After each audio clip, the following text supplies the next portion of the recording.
Just want to start the video by saying thank you and I appreciate all you guys. The channel is just over 3,000 subscribers. We're at 3,055 as of today, Wednesday, September 29th maybe, I don't know. But I appreciate you guys keeping me motivated to put out these videos of the car. I appreciate you guys' support and enjoy reading any kind of comments and answering any kind of questions anytime, whether it be here or Instagram. I really don't mind. I answer all you guys. So let's get started. All right. So the last time I left it was in the same exact condition.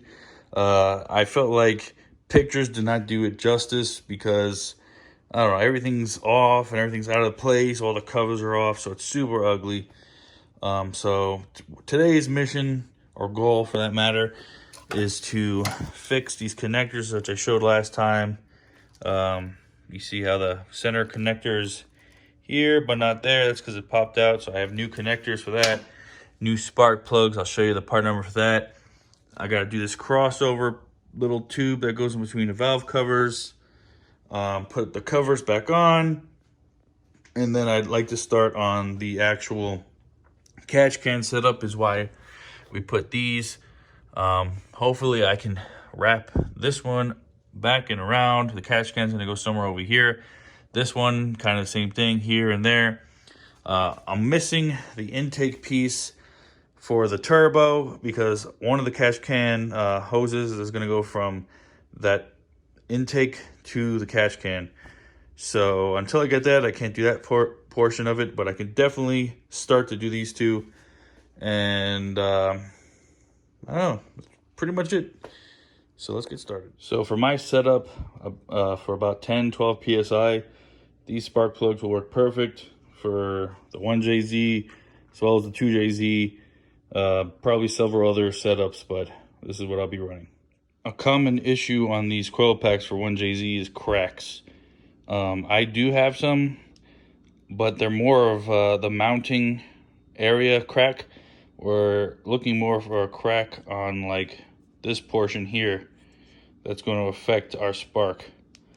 And a quick easy fix if you do have any cracks is to wrap it in some electrical tape.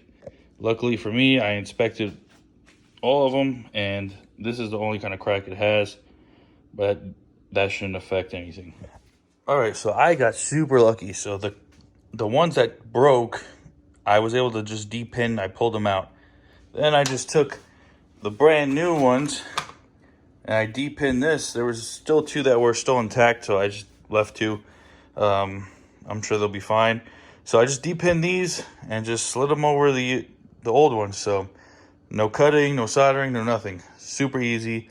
It took no time at all. So I would try to do that first and depin them before you go ahead and cut and solder stuff, because this is 10 times easier. And, you know, we don't have to cut into the OEM engine harness. Well, learn from my mistakes. I broke the bottom of the coil pack because there was a piece of plastic stuck in there. And I tried shoving the connector in and it broke. So, yeah, if you have the same issue as I had with the broken connectors, make sure there's no pieces of plastic in there, please.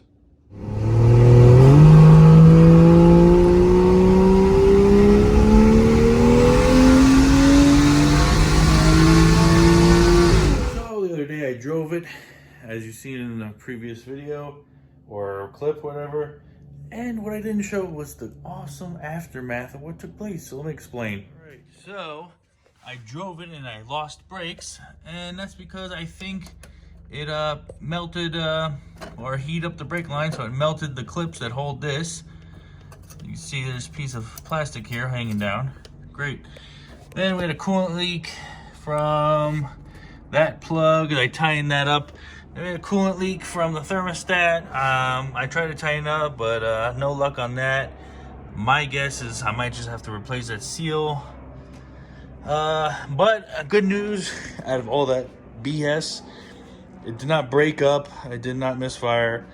And that's because I just super glued the coil pack, and that kind of fixed that issue. I still want to get a replacement, but for now it works, so we'll leave it.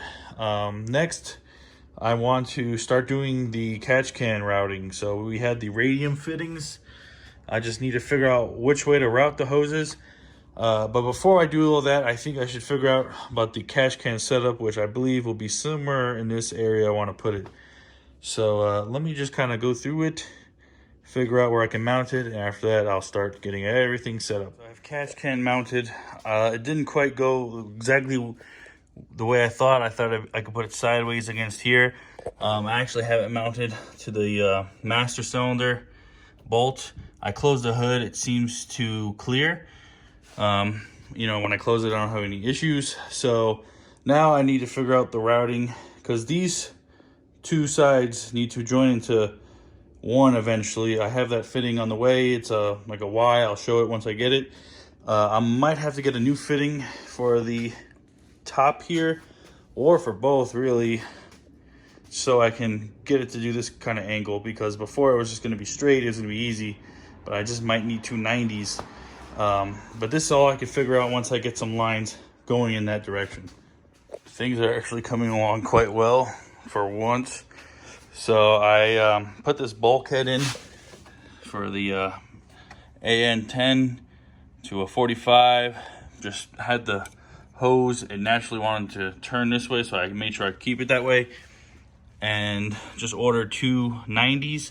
So this one's gonna go up here. I just left myself some slack. That way, you know, I could get it pretty much as perfect as I can. That'll go here. This one will just route along the brake lines to a Y there to connect this side and connect this straight, and then probably a 90 to that Y. Waiting on all those parts to come in, but it is starting to come together and it's looking pretty damn good. All right, so I was waiting on a couple AN1090s. I have two set up here, and it pretty much confirmed what I already knew. I needed this angle to clear the master. It's gonna work just fine. The throttle cable is sort of in the way, not really though, because it's got room to play, so you know it's not gonna mess with anything. I can move it. There's nothing going on with the cable.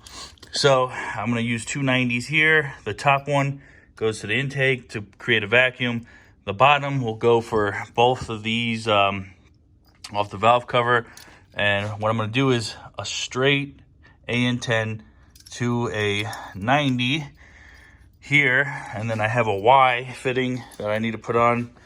I'll grab that and then pretty much just show you it finished, because there's really nothing to show except, you know, push on a hose. Not that exciting. So let me finish it up, show you the complete job, and that pretty much wraps up everything I can do on my end before it goes to the fabricator. I still need to remove the intercooler. I need to take this out or cut it or whatever, but probably do that stuff on my own, because not much to show, like I said, just taking things out. So let me get this done and I'll show you the finish. All right, so that's the view of it complete, and I'll just show you up close what I did. I have the line from the intake side going on the bottom, the exhaust side going on top. I had to use a 90-degree on the bottom. I think it worked out fine. The only thing I'm a little upset about is how it's angled up, but I'm not gonna freak out about it too much because it doesn't look too bad. So then I just have it following these lines down and on the bottom, and then our vacuum source, our intake. Very straightforward, and that actually came out super neat, I would say. I would say if you guys are putting push lock fittings, heat up the end with a hot air gun, or what the hell is it called? Heat gun? I don't know, I'm retarded. Do the ends, and I use a little WD and it slid right on, super simple. So this is pretty much it, guys. Next step is front mount intercooler and the downpipe, and I can finally drive the car. I'm still waiting on the fabricator. I'll probably text them tomorrow and find out about that. So I don't even know what I got done in this video. Catch can, I guess I did the intake setup. Everything's together on my end of things. You know, I can't weld, you know, so I don't even have a welder to make a downpipe. So I need a downpipe, I need a dump pipe from the wastegate, and I need front mount intercooler pipes done, a boost controller, and the wideband. And this is done on this current setup until I get into the 6-speed or fuel setup, ECU, that kind of crazy stuff. So I'm just looking forward to being done, and I want to drive the car. It's been a while since I enjoyed it, because even the last time I drove it when it was together, I was like, oh, this thing feels slow. But the 2 times that I did test drive it, it drove super mint. So minus melting everything. So that's it for this video. I hope you guys enjoyed it. I hope you guys like the way the car's coming out. I certainly am. So if you guys have any questions about this car or my K-swap cars or any cars, hit me up on Instagram, JZChris92. Till next time, later.